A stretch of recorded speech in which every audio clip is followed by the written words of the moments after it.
जय जगन्नाथ। आजिर मिनी ब्लॉगटा मो टिके स्पेशल कारण आज मु माँ तारिणीकर गोटे पेंटिंग करुँचे। आज घरे टिके फ्री टाइम मिलवा पर भाविली गोटे नुआ आर्ट ट्राए करी। तेणु मो पेंटिंग सामग्री सब बाहर कर माँ तारिणीकर पेंटिंग करने आरंभ कली।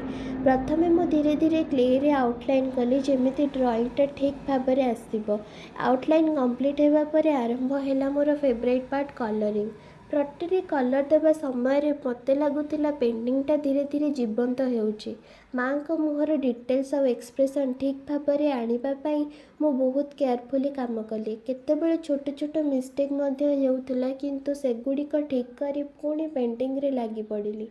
एमिति करू करू शेष में मो पेंटिंगटा कंप्लीट हो गला। पेंटिंग कंप्लीट होगा पर जितेबेले मु ताकू पूरा देखिली सेतेबेले मते बहुत खुशी लगिला।